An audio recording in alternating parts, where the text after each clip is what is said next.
So I think we'll go ahead and get started here. Let me stop sharing for a moment and welcome all of you. We have about 20 people on the call. We're so glad to have you here today for this UMass Worker Artist reception for the We Are for Freedoms project. For today's event, we're going to be hearing from 8 of our 9 artists, and we're really happy to have this time and space for them to just share a little bit about the work that they've created and their process. I know most folks here, but for those that I don't know, my name is Jacob Carter, and I'm a project director here at the Partnership for Worker Education, which is a part of UMass Human Resources. And co-hosting with me today is Amanda Herman from the University Museum of Contemporary Art. And we're just so delighted to have you. So we're going to start off with the UMass land acknowledgement. From there, we're going to hear some remarks from UMCA education curator, Amanda Herman. We're going to have a short slideshow of the pop-up exhibition that happened at the museum itself, so that you all can enjoy some of that energy. If you made it to the in-person event, it'll just be a wonderful recollection of that event. And if you didn't, hopefully this will brighten up your space and give you a little bit more of a sense of the work in a museum context. Then we're going to hear from each of the artists, and we'll follow up with Q&A from the artists. And I want to encourage folks to use the chat as we go along. You can kind of think of the chat as almost like a virtual guest book to this event. So please use the chat as we go. We'll gather comments and questions, and then we'll have some time for Q&A at the end. So with that, let's start off with our land acknowledgement here. And this is something that's relatively new, and a lot of work has gone into this from UMass here. And I want to start off with this because it's a really wonderful opportunity to just give recognition here. And I'll also share out the UMass land acknowledgement link later in the session today so that you can read more. The University of Massachusetts Amherst acknowledges it was founded and built on the unceded homelands of the Pocumtuck Nation, land of Norwood community. We begin with gratitude today for nearby waters and lands, recognizing these lands and waters as important relations with which we're all interconnected and depend on to sustain life and well-being. The Pocumtuck had connections with the lands for millennia, and over 400 years of colonization. When Pocumtuck peoples were displaced, many joined Algonquian relatives to the east, south, west, and north. That includes Mashpee and Aquinnah, Wampanoag, Nipmuc, Narragansett, Mohegan, Pequot, Mohican, as well as Abenaki and other nations of the Wabanaki Confederacy. These Native peoples still maintain connections and relationships of care for the lands today. And we also want to acknowledge UMass Amherst is a land grant university, and as part of the Moral Land Grant Act, that portions of land from 82 Native nations west of the Mississippi were sold to provide the resources to found and build this university. So the land acknowledgement is an active first step towards decolonization, and we encourage you to learn more about the Native nations whose homelands UMass Amherst now resides on, and the indigenous homelands in which you live and work. And we also invite you to deepen your relationship to these living lands and water. Very glad that we can start off with this land acknowledgement.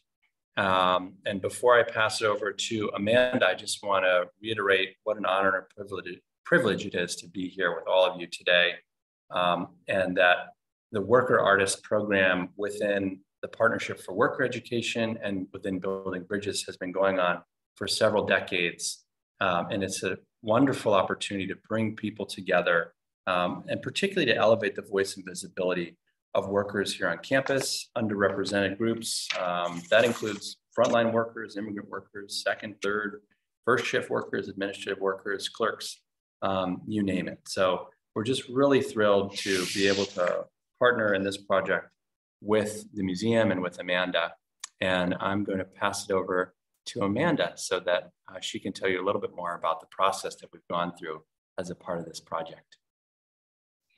Thanks so much, Jacob. My name is Amanda Herman, as Jacob said, and I am the education curator at the University Museum of Contemporary Art.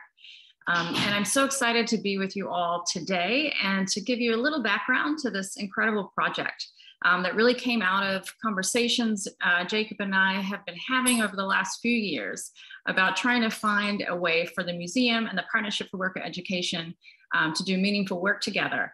And when this exhibition was kind of conceived for the museum, the We Are for Freedoms exhibition, which I encourage you to run out and visit if you haven't yet. The museum's open for a few more days, and then the exhibition will leave our physical space. But the exhibition really was born out of a desire to invite artists into the conversation about the big issues of our times, specifically racial injustice, environmental injustice, and also democracy and what it means to be part of a democracy and part of a community, and make sure that artists are able to put their ideas out there into public space and into new spaces. So it seemed like a great opportunity for a partnership. We decided to structure it like a class with the great model that the Partnership Worker Education has created. And I'm happy to say that it kind of became more than we ever imagined. We had the initial framework where we would meet. All of the participants were able to, at this point, we were all virtual, so we first were given a virtual tour of the exhibition. And then the idea was that similar to what we had asked the original artists to do, we asked these participants of the course to think about that core question, what does freedom mean to you? And over the course of more than 10 gatherings, these artists struggled and collaborated and supported each other in creating new work that were inspired by the original artworks in the museum and these ideas that the exhibition is based on. And then we decided that we wanted, of course, to make this project known to the world. So we wanted to do an event, and we held a pop-up exhibition last month on November 3rd at the UMCA, where we were overwhelmed with the incredible turnout. People came to support these 9 artists that are here with us today, to see their incredible artworks, to read their powerful statements, to hear from them directly in this exhibition. And it really was amazing to see their work alongside the original work in the exhibition, and the overlaps and the creativity that kind of rippled out from this initial idea. We have more work to do, and that we're currently putting all of the photographs of the original artworks by the worker artists onto the website along with their statements. So if you were unable to come to the pop-up, all of that beautiful work will be up on the website as part of the We Are for Freedoms exhibition site. So keep your eyes out for that. It'll probably take another week or two before it's fully live there. But we want to thank all. We've had so many incredible support for this project, especially the Campus Climate Grant that really was they were kind of the first group that joined on to support this partnership, and we really are thankful for their support, and the Women's Fund for UMass as well. Now we're going to continue on, and Jacob is going to show us some photographs from that amazing event that happened last month, and you'll get a sense of the overwhelming crowd and just the beauty of the exhibition that these artists created. Great, thanks so much, Amanda. And so I'm going to put up a slideshow here just a short slideshow, but we wanted to make sure that you all have the chance to just get a sense of what the in-person event was like. So I'm gonna start this up here.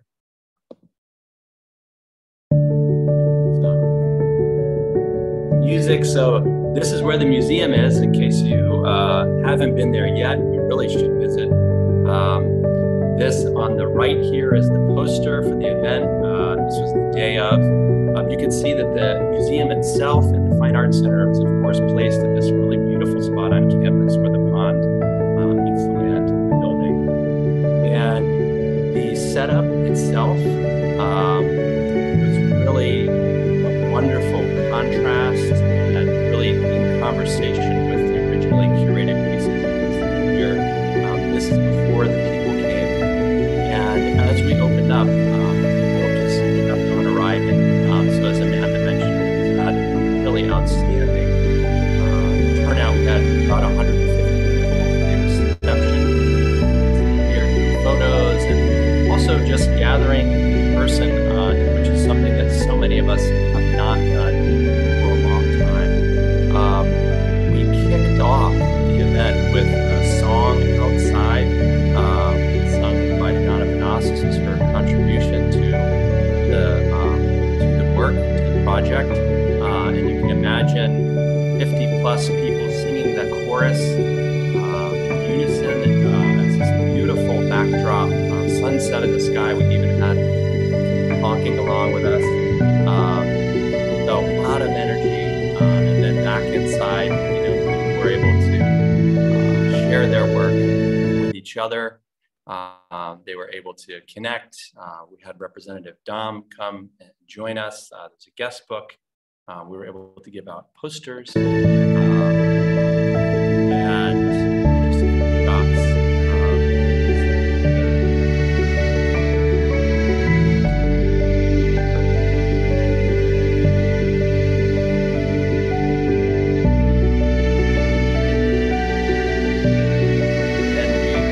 All the artists and about a small day.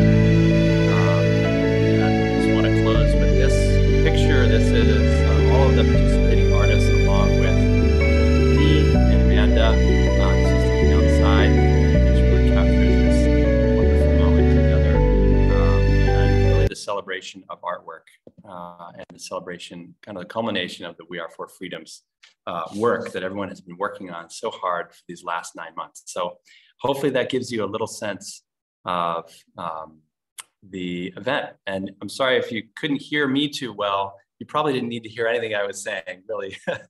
Hopefully the slideshow tells the feeling that was there at the event. So with that, I'm going to pass it back over to Amanda to introduce our first artist. Thanks, Jacob. Yeah, it was a beautiful slideshow there. Really captured the energy and the excitement of that amazing event. So now we're going to move into hearing from each artist. This is the part I've been looking forward to the most. And each artist will speak for a few minutes about their process and about their ideas behind their piece. And Jacob will show their artwork alongside their contribution right now. So I'm very honored to start with our first artist, Donovan Oss.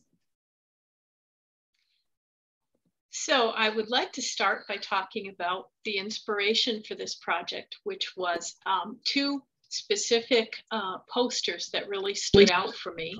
One was Catherine D'Ignazio's poster that with the words "endure, persist, beloved, rise up and shine."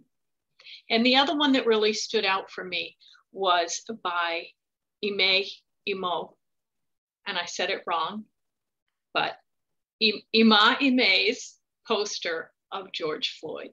And what a horrendous event that was. And so in the song that I wrote, I incorporated 9.5 beats of silence in his honor. What really stood out to me in this project about For Freedom is the freedom that I have to serve my brothers and sisters, the freedom how we're all interconnected, and that every little thing that we do when we reach out to others, contributes to a greater healing and a greater sense of light, and for us to rise up and shine. And so in my song, I talk about, well, I'm actually going to sing the chorus of this song, which was a wonderful collaborative effort that so many people were a part of, joined in, supported me, encouraged me, and then eventually wanted to sing it together. And that performance at the museum was just awesome. So I'm going to just sing you the chorus of that song. Rise up and shine, my brothers, rise up with love. Rise up and shine, my sisters, rise up with courage. Standing together, hand in hand, let healing begin. Together, let us rise up and shine. And in that song, I guess I wanted to talk a little bit about my process. This song just poured out of me almost as a complete piece the following day. It was unbelievable how it just poured out of me. I didn't have to think much about rhythm or rhyme or tempo or music. It just evolved. It just poured out of me. And it really was magical. And so this group of worker artists got to hear this, I think, at our next meeting when we met, and several times after that, as we shared where we were at with our process. Being a performance piece, I spent a lot of time practicing, well, I've spent a lot of time practicing guitar. I've spent a lot of time learning vocal techniques. And so for this song to come together, it was just a culmination of things that I've done for many, many years. I'm just so honored to be a part of this project and to be able to share this piece with you. And I look forward to whatever happens next with Building Bridges and Partnership for Worker Education, and with the museum as well. I also want to mention the support of the Unions United Labor Chorus. We had multiple rehearsals with the labor chorus, with our worker artist group, and bringing people together to sing this song, and having people light up their iPhones and, you know, during this little light of mine and shine their light was just, I can't tell you what it felt like to look out and see this crowd of people who were all participating in this song. And really, it moved me so much. So thank you all very much. Thank you so much, Donna. And yeah, that song I think is kind of like the soundtrack of our year and our time together. And it was a really beautiful kind of grounding piece, I think, that really inspired all of us as we're working towards the culmination of this event. So thank you. Next up, we have Karen Hakala. It's all yours, Karen. Hi, thank you, Amanda. And I want to say a special thank you to you and the museum, all the folks there, to Jacob and the Partnership for Worker Education, and really my fellow artists who I couldn't have gone through this journey without you. You've really been the help and support and inspiration all the way. I really struggled with this as I hadn't been really ever called to respond to a prompt like this, asking what freedom means to me. I think in the beginning, I was a little frustrated because I kept circling around the idea of freedom as a very abstract concept. And that was a lot at odds with the way I create, which is more of an emotional response from the heart. So it took me a little bit of time to kind of figure it out. I think it helped to see the works that were already in the museum and to see the interpretations that the different artists had had, and to be a part of the struggle that everybody in the artist group was working with. The process actually was taking place during the pandemic. And I began to think about the messages that we were getting at the time about staying at home, being safe in home, not exposing ourselves to the virus that was out there, isolating ourselves. And I thought about the dilemma of particularly women who were in abusive situations, either physically, mentally, emotionally, sexually, and how hard it must be for them to be with the abuser in the home all day, every day. And it sort of came to me that the freedom part for me was the hope for the future is for women and anyone facing abuse to be free from violence or the threat of violence. And so that's really what started my journey on this piece of putting it together. I used a gel press, and for people who aren't familiar with that, it's a printing pad made of gelatin in this work. And I used it specifically to generate the image of the woman through a transfer process. And then I used that color red to embellish kind of the image. For me, red is like a color of danger and turmoil, particularly this red. And so I felt that was expressing what I wanted it to express. I created that wall with acrylic paint and stencils, kind of representing the obstacles that women face in getting out of abusive situations. But I wanted it to be a positive piece, and I wanted to show the hope. So that's the yellow gel printing and the green growth on the other side of the painting as a way to show that hope of freedom and a positive message. So that's kind of what my thought process was about that. I just wanted to say that for anyone listening to this now or in the future, if it's posted, that if you know someone who's in an abusive situation, there is help and support. And I just wanted to read out the number of the National Domestic Violence Hotline. It's 1-800-799-7233, or you can contact them at www.ndvh.org. And they have information there about how to help you keep safe as you're going for help. So I just want to mention that too. Thank you. Thanks so much, Karen. A really powerful piece, and it was so beautiful to hear you kind of describe the symbolism and the colors and the visual piece.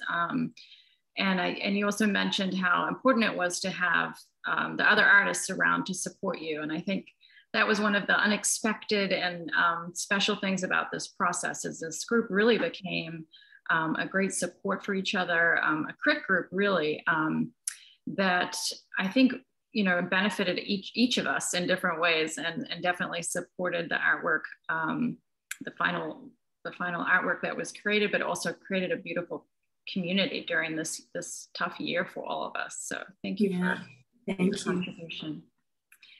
And next, we'd love to hear from Lisa Kopeski.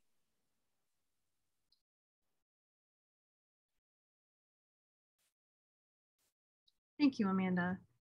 And now for some more gel prints on my end. And for me, finding a subject that had no boundaries, like race, gender, religion, political ties, socioeconomic status, education, etc., was really hard. What was the one thing that we as humans all deal with regardless of these labels?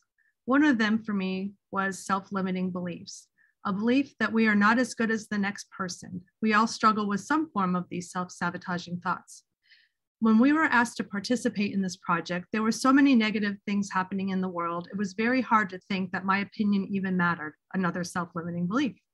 So many other people were dealing with so many horrific things that this idea seemed small and insignificant. I really pondered this for a long time. It was a struggle. Then I thought about it, and change comes one step at a time. So we have to look within ourselves to seek the answers, to start making these changes.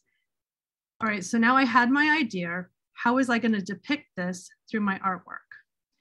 So I went in my studio and I started looking through all of my papers and all of the things that I have. And I found these really beautiful butterflies that I had made a while ago.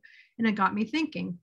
For some reason, I always add butterflies in my work. I really resonate with them. So I started doing a little research on the meaning of butterflies, and they represent freedom. So that was perfect. So I already had them made. Now, what will I put them on? What will my background image be? And then I had this monoprint, a gel print, as Karen talked about, that I had made that worked very well with these butterfly images. So I put the two together. It was really pretty, but I didn't feel it was quite right. Some people in the group even said, "You're finished, you're done." And I was like, no, I had to keep pushing myself.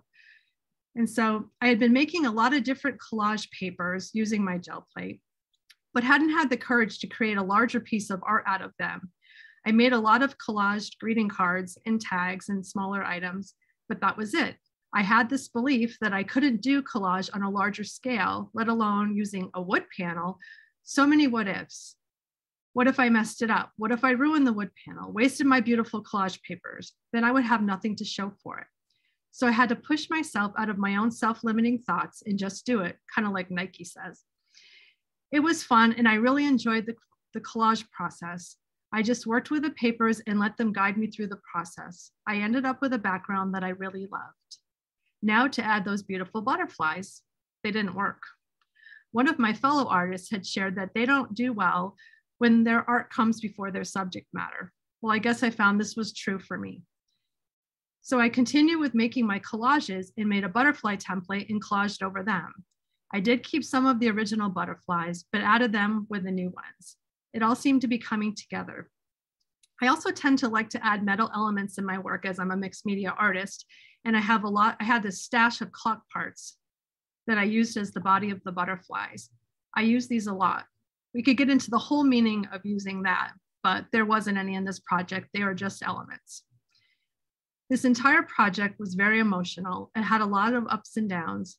Without the group support of the artists, I probably would not have completed my piece. Being able to meet often and go over our struggles and thought processes was invaluable. It was just important as the artistic process for me.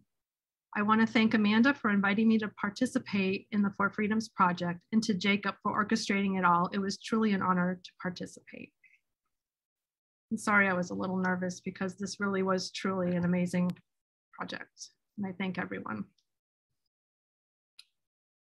Thanks so much, Lisa. Really wonderful to hear about your process and the different steps you went through. And I think that's something that we don't always, often that's a mystery when we see an artwork, like how was this made? And really appreciate your generosity and opening up about how you kind of pulled it all together. So really great to hear from you. Next, I'd love to introduce Malini Sinha. Hi, Amanda. Thank you. And thank you, Jacob, and the museum staff for giving this opportunity, wonderful opportunity to be a part of this exhibition, along with the fellow artists. It was really an honor. Excuse me, I have a cold, so I constantly keep reaching out for the tissue. The freedom, when we were given this project, Freedom, initially I was lost, as some of my other friends were in the group. And it helped a lot to see the existing exhibition, to see what their thought processes were, how they arrived at that. And also how, what kind of artwork the posters or painting, what did they use? I had been working with shibori. I have been working with shibori technique, which is a resist dyeing technique on cloth. And I wanted to use that. The more I thought about freedom, I thought, what could be better than shibori, which kind of is like the idea of freedom, that the way it comes to me, which is it's tied to lack of freedom or loss of freedom. It's entwined, and my piece is called Entwined, because I can't think of freedom without thinking of what it would be or mean to not have freedom. Especially since last couple of years, my parents, came to live with me, and I'm observing them every day for simple tasks. They are dependent on me, not reaching the microwave, it's too high, or not being able to open, a jar or use smart devices, loss of driver's license, etc. So, the shibori worked well because you're restraining the dye from penetrating certain areas by tying, constraining them in different ways, which can result in beautiful, visual work. Visual representation. So I had decided this is going to be my technique. I was really sure of that. So now next, I was also thinking in terms of indigo, because I was working on an indigo workshop. I had just learned with the master dyer the process of indigo dyeing. I have vats, and I'm wanting to explore more. I'm still continuing to do that, but at that point I thought shibori, indigo, those all work conceptually as well as technique wise, because indigo has an interesting story too, which ties into my piece. It had a very dark history, dark past for many parts of the world, particularly for India too, where during colonial period, some of the Indian farmers in certain areas were forced to grow up on a portion of their land indigo. And they had to buy the seeds at high cost, high interest loans they drew out, and they were paid poorly, causing many to commit suicide due to and debt that was passed on through generations. So again, that loss then resulted in current day, where there are many positive stories around indigo, because now there are people trained, the farmers are encouraged to grow indigo for themselves. Women, a lot of women are trained, and they are making this crop, indigo crop, and other actually natural dyes, and make a sustainable living for themselves. So it has a positive outcome to the dark past. So indigo worked well. And then I thought, okay, what would express my theme well? I was somehow drawn to kelp, as the leaves lend themselves, the floating leaves in the water would lend themselves well as freely floating. But also then I started exploring about kelp. And I learned how kelp is, to the marine life as trees are on land. They help ecology. They help climate change or fight climate change by absorbing vast amounts of carbon from the sea, apart from sheltering diverse, marine life. So kelp was it. And also I had to think in terms of what kind of motif would work with shibori technique, because this is a cloth that you stitch or you bind. I used stitching technique, but you could do binding or tying, blocking. So what could I, use as a motif that would express my thoughts well, and that would lend to shibori. So kelp, I just fell in love. The more I researched, the more I said, wow, this ties into my theme very well. And then lastly, otter, the adorable, apart from being adorable, it also helps fight climate change, turns out, because it's a symbiotic relationship between the kelp and otter, because otter, otters eat sea urchins, which they devour the seek help. And, so otters, by limiting the number of sea urchins, it helps the kelp to grow, which is very necessary for the ecology, marine ecology. So, and then, it has cute habits like grooming itself because it has the thickest fur. The way kelp also helps free the otter to groom or to nap, or the otter babies to nap, and keep them from drifting away in the current, is by them rolling and wrapping themselves in the sea leaves. So that's how my project arrived, and it would not have been possible without the support, immense support and encouragement and feedback and input from my fellow artists, from Amanda, Jacob, and thanks to the museum staff for helping set up such a wonderful exhibit. Thank you. Thanks, Melanie. That was beautiful. Really wonderful to see how each decision you made was so thoughtful and really connects to that really strong idea. Really beautiful work. Thank you. And now I'd love to introduce Michelle St. Martin. So, again, I too want to thank, Amanda in the museum and Jacob for all their tireless work working with us and their patience with us. And my fellow artists, this couldn't have happened without all of you. I was one of those that, when this project came to us, I thought right away of what my piece was going to be about. My biggest problem was going to be putting it in a way that was going to be understood. And I think that it was, doing the piece itself was easy because I'm a photographer. So as far as getting the images together, I found it very,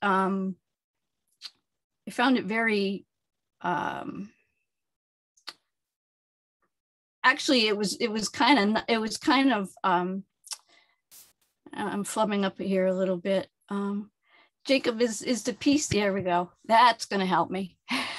There's my prompt. The piece itself, the center piece of it was actually the first thing I thought of when this was presented to us. What does freedom mean to you?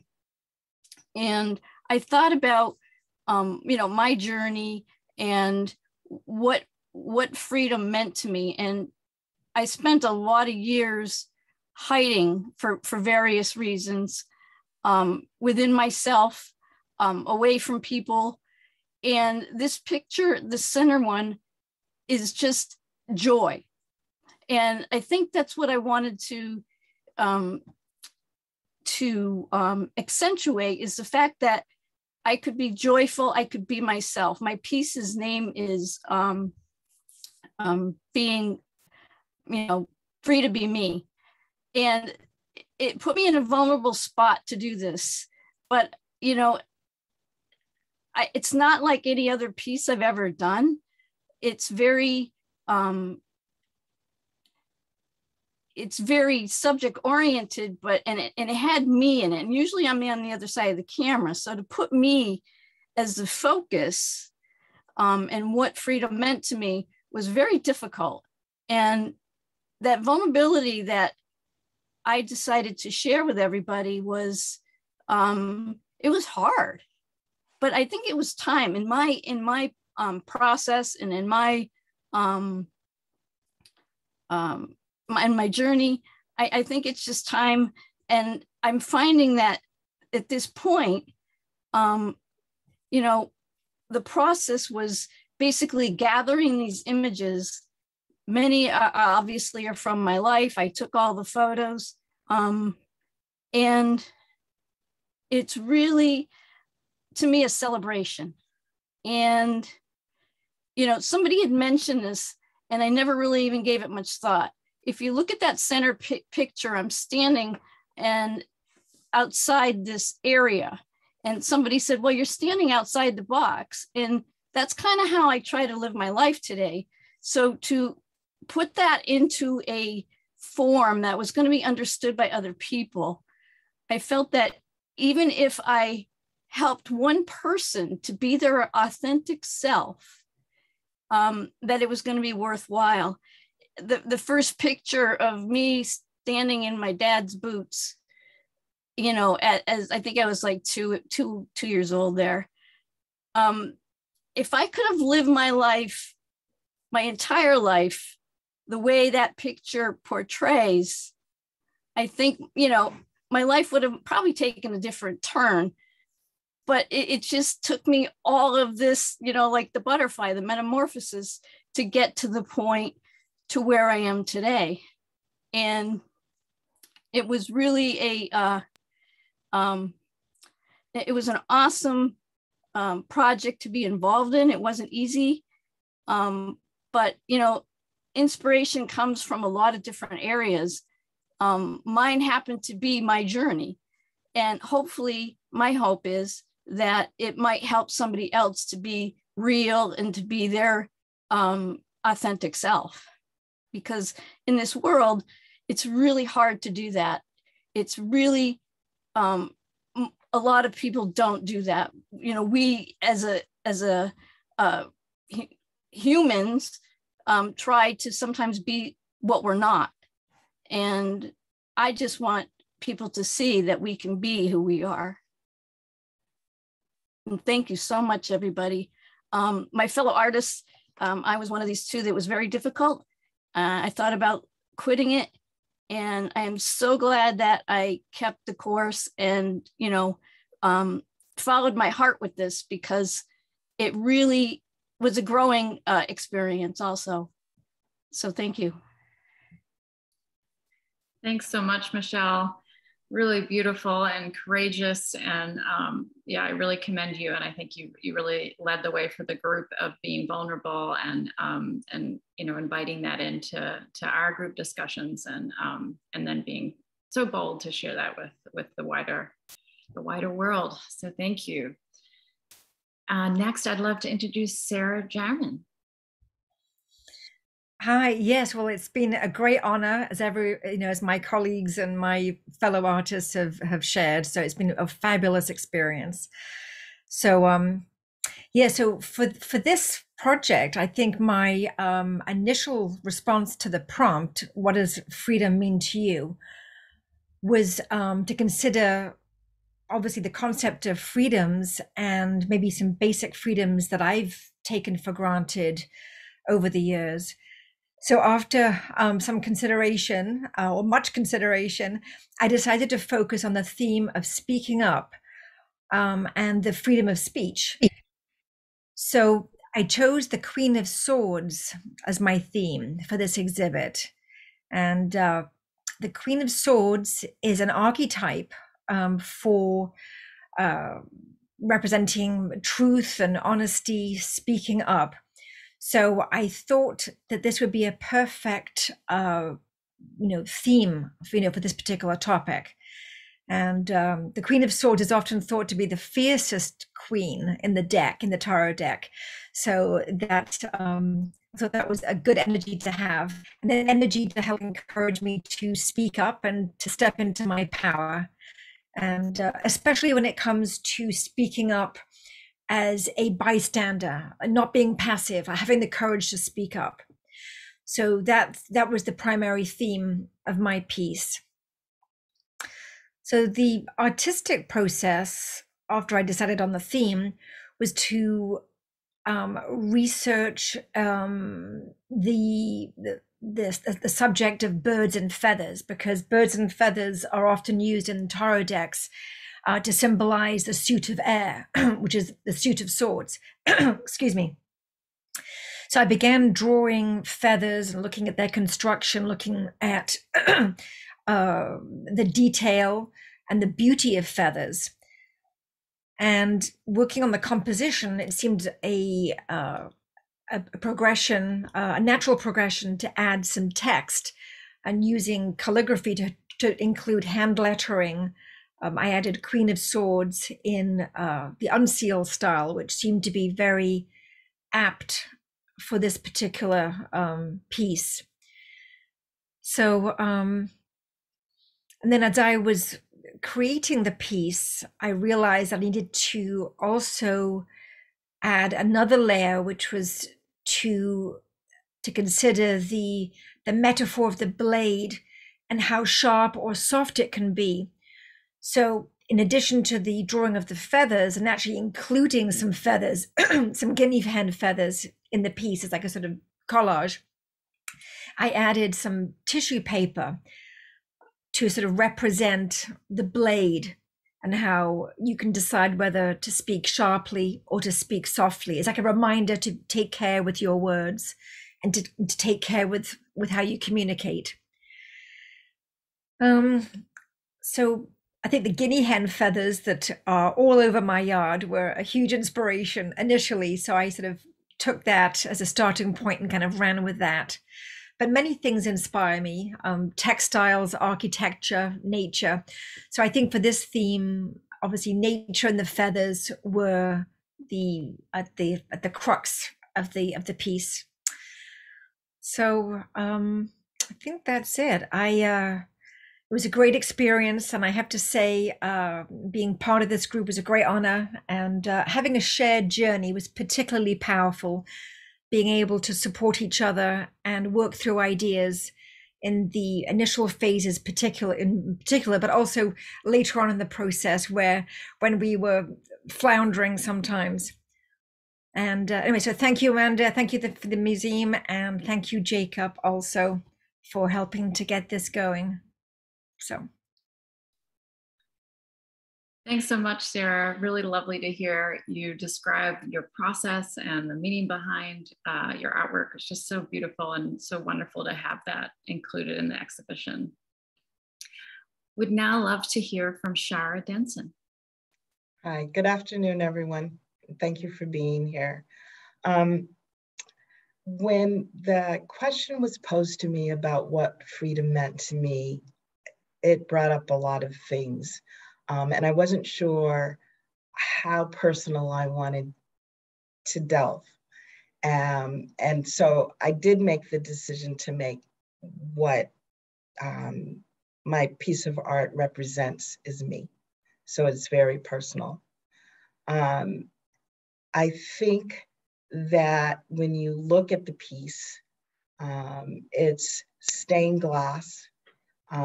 It's not traditional in the sense of a lot of the stained glass people see. Most of the work that I do now is political. So this sort of fell into it. The past 4 years for me, this made me think about what I wanted to do and how I wanted to represent. And as you can see, it's a mask, and it's a mask that is split.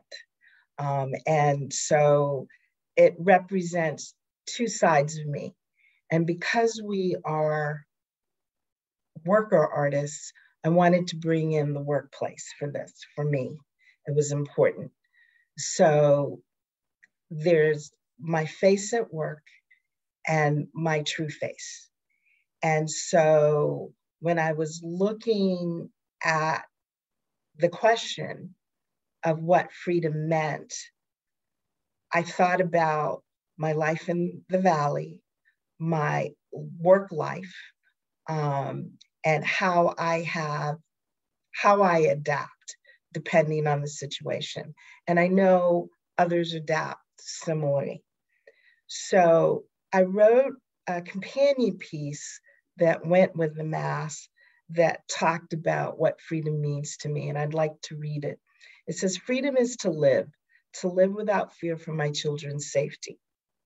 Freedom to me is to drive from work without being followed by local police, to shop without being followed around the store, assumed unable to purchase merchandise, to work without others in the workplace questioning my competency because I'm a woman of color or encountering microaggressions, and to allow my constant guard to be at rest. And I say all of that, and I wanted to stress it because people talk about the happy valley and that, you know, compared to other places, it's an easy place to live. It is, and it isn't, because the different things that I just described have happened to me within the last 3 to 4 years. Driving home, having a police officer follow me when I wasn't speeding. My daughter and I, a couple of years ago, we were in a store in Northampton, shopping for an anniversary present. And my daughter turned around and said, "Why are they following us?" You know, and I had to talk to her about that. I mean, she's an adult. At the time she was 21, but it, you know, those are hard conversations to have when you're not doing anything wrong. And I guess to be succinct about it, freedom for me is that my humanity be recognized and respected. When you look at the piece, and I know some of you have seen it, around the eyes, it's mirror. I wanted people to be able to look at the piece and see themselves too. That some of what I've described is not necessarily just happened to people of color. I think these last 4 years has made it scarier in terms of how we move forward in our lives, and, you know, keeping our guard up, whether it be at work or with people that we don't know well. And so in my art, texture is important for me.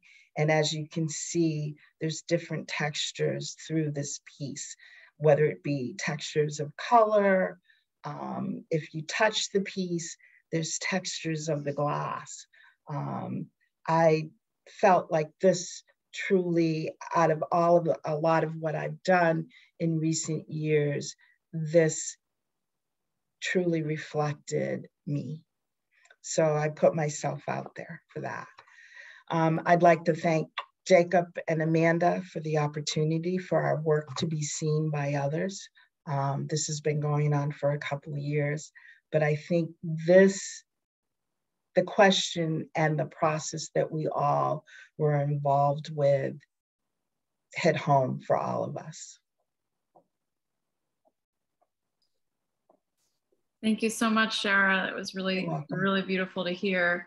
And the piece is just stunning. And I for those who, you know, maybe didn't get to see it in person, there's so much amazing detail. And I love that piece that you described of having the mirror in there so that we as viewers are really asked to think about our own role. And thank you for being vulnerable with your story and sharing that with us. It's very important.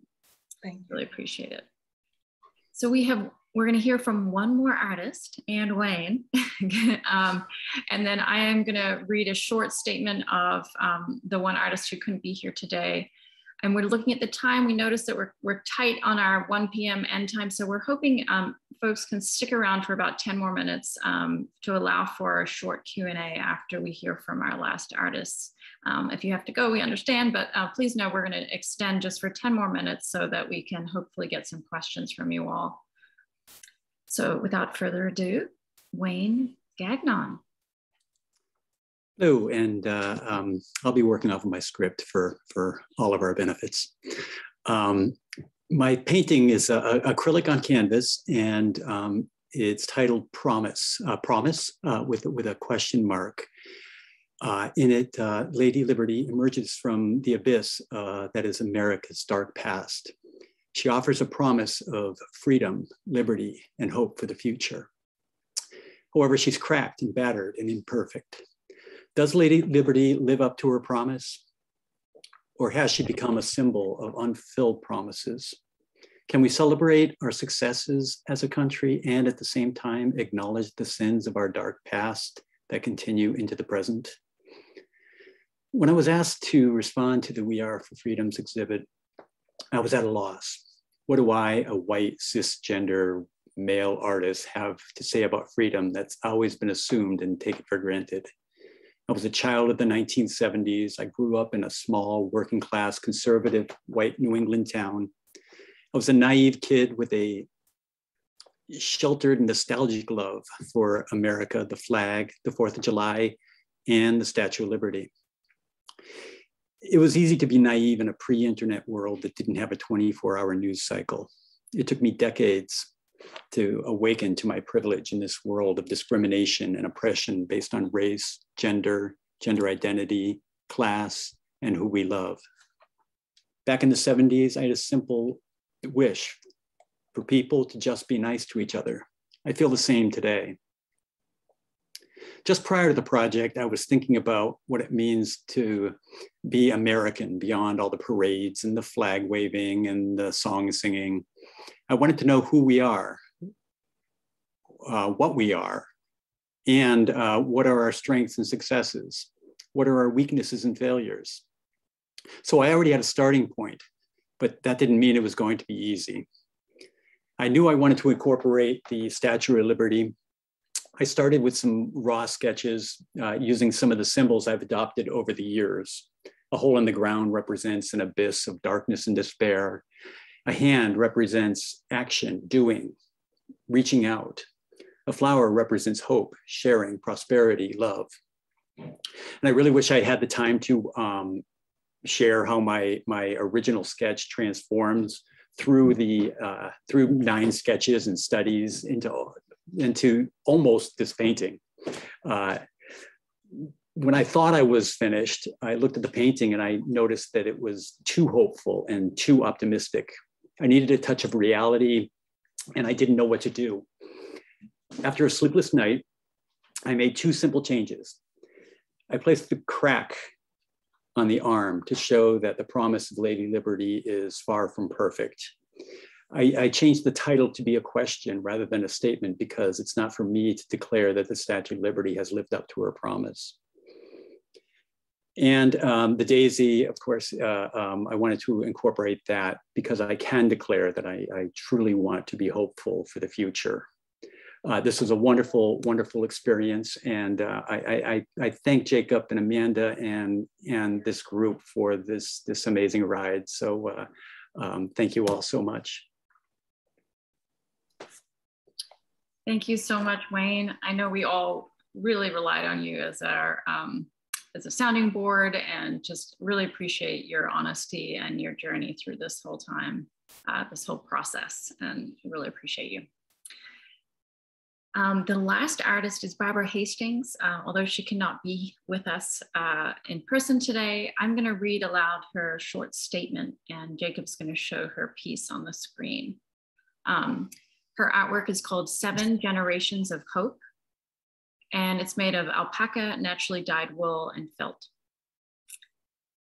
Barbara says she was inspired by the We Are for Freedom's exhibition and the Haudenosaunee philosophy from the Smithsonian National Museum of the American Indian.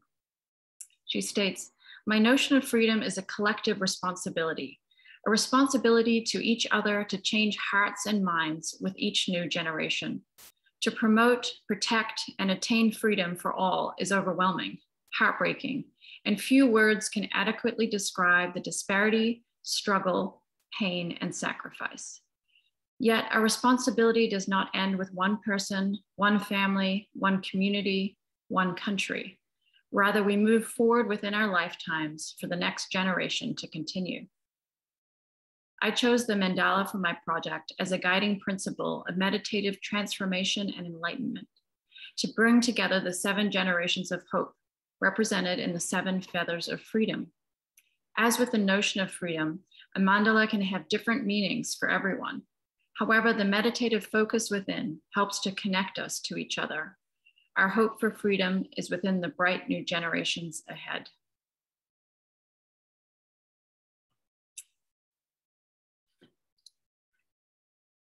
So at this point, I'll hand it back to Jacob.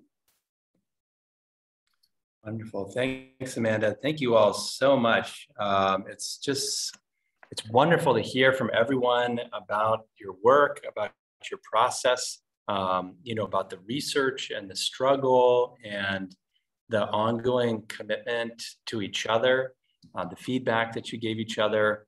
And I think we can all give everyone a virtual round of applause here for just really a stunning project. And I just put up all the artists, contributing artists' names here and all of our sponsors. It has been really an outstanding project and a outstanding effort.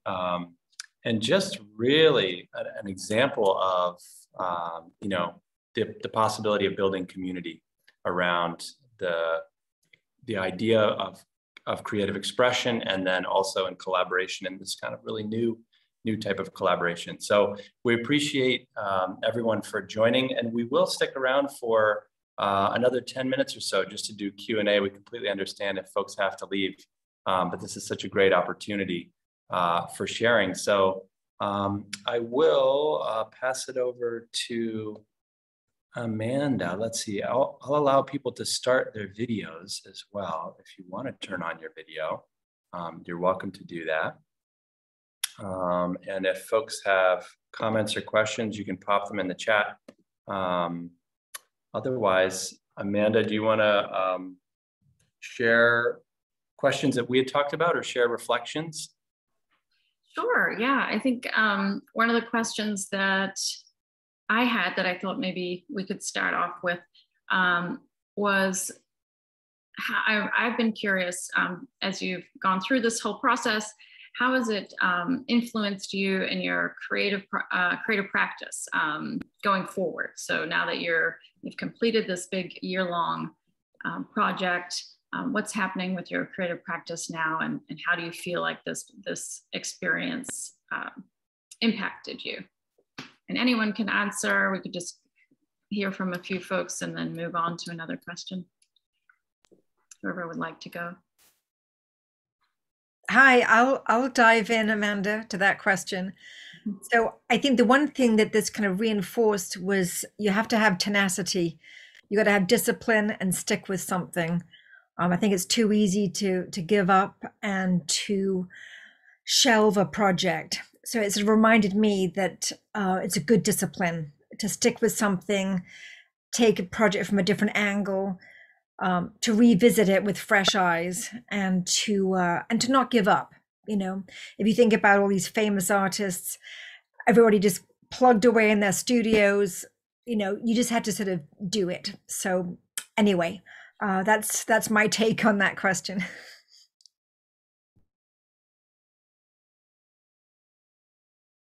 I think I saw Melanie. No, I just wanted to say that this experience has been so inspiring. In general, I'm inspired by nature, among other things, other arts, artwork or nature, history. But this process, and especially since it's been over a period of months, and I ruminated, pondered on many ideas, this has been so invigorating, so inspiring, and it's like a seed for more ideas that have germinated in my mind. I can't wait to get started on my next one that has come out of this. So it's really given me a trajectory for the next few projects. So I'm very thankful for that. Thank you. Oh, that's wonderful to hear. Donna? Yeah, and I just want to say that I work on the third floor of a building at UMass where I barely see anybody. I don't really interact with people very much at all. And I only knew maybe 2 or 3 of you before we started this project, and got to know all of you virtually on Zoom at these meetings week after week after week. And when we finally met together at the museum, I got to see people for the first time in person. And it was wonderful to know that all these colleagues are out there around, working here at UMass. And it really gave us a chance to build community and get to know one another. That's wonderful. Thank you for that, Donna. Risa, did you have a question? I had a couple, but well, my second question. So everybody, thank you. Very inspired after this hour, and I'm just curious if any of you have thought of ways we could perpetuate this more on campus, like make the campus more like focused on all of what you all just did. And you know what I mean? Like how to creatively change our university, because this just like was so uplifting and just as important as anything else going on campus. Just curious. You don't have to answer that, but anyway, I mean, that's how it made me feel, because it made me feel good, and so thank you. The interesting thing about this group is that is the energy. And I think if we get the energy out there, like I have one or two people who are going to be interested in joining. So I'll have to talk to you, Jacob. But it's really great also to have, so that we can go and hide in our studios and make stuff, and then come to our meetings and share stuff and get feedback from each other, which was amazing. Getting back to the original question, it was just amazing to have so much feedback. It was great, rather than working in the studio all the time solo. But as far as getting the energy out there, I mean, the energy happens when we get together.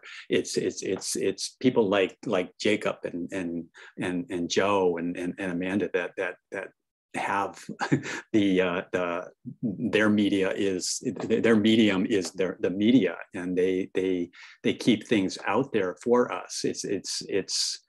It's because of them that we that this thing was noticed, and hopefully this gains traction. I mean, this has far more traction than I could ever have imagined. I'd never imagined that we would be hanging in the museum. So it's the Joes and Jacobs and Amandas that take what we do and take it the next step further, and that's amazing. I would add too, and thank you so much, Risa, for the question, and Wayne for sharing as well. And really, I feel like we get to facilitate the process, but the work that each of you creates, and the sharing, and the camaraderie, the solidarity, the ongoing encouragement, both in our Zoom rooms, but outside of those rooms too, really make it happen. And then the events where we can all join in and celebrate, it just feels like who wouldn't want to celebrate this outstanding work and outstanding contribution. And I really agree also with Risa, that this is the kind of work that is equally valuable, it's equally important, and just critical for us to get out there. Of course, we have our showcase event coming up April 5th at the Fine Arts Center. So we'll be sending out a call for makers, and we'll be having demonstrations and art again. And we're always open to new folks coming in, and people join in and they may not see themselves necessarily as an artist, or they may not think that they have a lot to contribute. But part of what we really hope comes out of this is that people realize through these connections with each other and through creating together that really everyone is valuable, everyone has something to contribute, and everyone is a really important member of this community. And if I can say a few words on my end, the first time I heard about building bridges and like the artist showcases was before I started working with Jacob. And it's really a testament to like Jacob and Joe, like they go through like so much work in really like curating information to be like, hey, this is why this is amazing and important, and getting it to the right people. And before I met either of you, I remember being like, this is amazing. I really need to go to this. And I don't know, I guess like all I'm doing is like giving praise, because like I'm so excited and proud about like this group and these projects that the Partnership for Worker Education does. And in a lot of ways, like, you don't even need me. Like, you're doing a really great job, really getting the word out there. And I think it's just going to grow more and more because, you know, we have a lot of incredibly talented people on our campus who will learn over time. We're here in whatever way, through posters or social media or emails, that like they can be a part of this community. So I have very high hopes that like this is just going to get like better and better and better as time goes on. So thank you to you all for doing this. Like I was so blown away by that last show, and you know, all the shows before. So.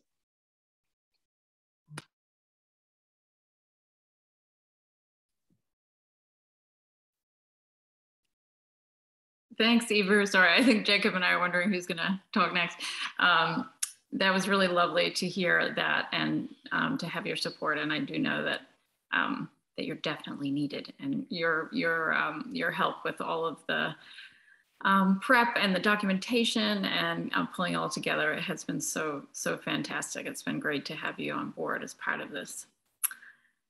And I think we are going to have to wrap up. I just want to say, I know Jacob is going to do the final wrap up, but just from the museum side, I just want to again, of course, thank our incredible artists, and hope that you know that you are now part of the UMCA family, and that you come back and visit, and consider yourself really a part of that community. And we really hope to continue to do this type of partnership across campus. And so just keep us in mind, even if your different departments have projects that you think could connect to an exhibition that's there now, or something that might be happening in the future. Just please stay in touch with me. And I'll miss meeting with you every month. That's been such a joy. Thanks so much, Amanda. Yes, a big round of applause, I think, for the artists, for this project. I really don't have much to add. I feel like everyone has said it so well, and it just really is, it's an honor to do the work with each of you, and to get to know you, and to partner on projects like this, and our Building Bridges work here on campus. And you are building bridges. I mean, you all make this happen. You make it real. You dedicate the time and the energy. And so I'm just deeply grateful to each of you. And in this case, you know, especially creating this outstanding body of work that happened in this really critical moment. And that's going to live on, and it's going to continue to inspire people. It's going to be a part of the virtual exhibition, and we're looking for other places to share it. I also would just say that if anyone has additional ideas for ways to spark, you know, new collaborative efforts here on campus around dignity, respect, creative expression, just let us know. We're always open to it, and hope to see you all at an event again soon. So thank you all so much for joining us today. Thank you again to the artists, and take care and be well. Bye, everyone.